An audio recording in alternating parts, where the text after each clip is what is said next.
अस्सलाम वालेकुम। मौलाना रूमी की हकायत रूमी से एक नसीहत आप सबके सामने पेश करता हूँ। वो कहते हैं कि सोहबत, इल्म व इबादत दोनों से ज़्यादा मौसर होती है। और किस सिलसिले में? सीरत साजी में, किरदार साजी में और रूहानी तरक्की में सोहबत का बहुत ज़्यादा असर है। आलिम अगर बेअमल हो जाए तो उसकी शख्सियत इस दुनिया के हिसाब से भी ठीक नहीं है और आखिरत में तो वैसे ही कोई अच्छा अंजाम नहीं होगा।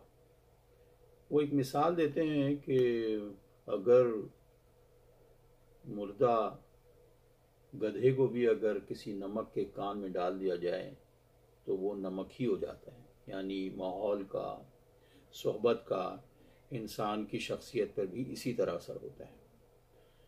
लिहाजा इस हिकायत रूमी में से जो नसीहत मैं आप सबके सामने बता रहा हूँ, आप इसको अपनी ज़ात के ताल्लुक से भी और बच्चों की परवरिश और तरबियत में भी इसका बेहद ख्याल रखें।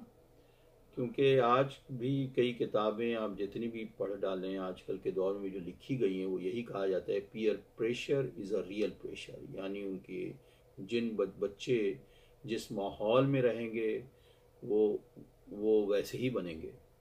इसीलिए अल्लाह ताला भी कहते हैं कि भाई हम कुरान और सुन्नत में अगर देखा जाए तो कहा जाता है कि तुम जिनके साथ रहोगे तुम वहाँ भी उस दुनिया में भी उन्हीं के साथ रहोगे। लिहाजा पुराने हमारे वालिदैन भी जो एक मुहावरा अपनी ज़बान में बयान फरमाते थे कि भाई अच्छे संग बैठियो, खाइयो बूढ़े बीड़ा पान। बीड़ा पान से मतलब कोई बुराई नहीं वहाँ पे है, मकसद कि अच्छी हालत। बुरे संग बैठियो कटाइयो दोनों कान, यानी दोनों कान कटेंगे अगर गलत सोहबत में रहोगे।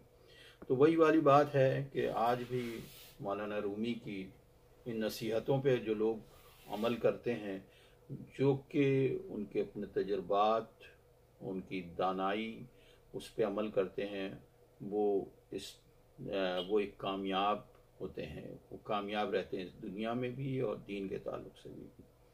तो एक मुख्तसर सा एक हिकमत की बातें मेरा एक टाइटल है इस वक्त। इसके ऊपर मैं थोड़ा थोड़ा मौलाना रूमी के कुछ हकायात और दूसरे दानिश्वर हैं, फ़िलासफ़र हैं और दीन से ताल्लुक़ रखने वाले जो भी हैं या अहादीस हैं या कुरान की आयत है, उसके ज़रिए मैं आप सब तक पहुँचाता रहूँगा।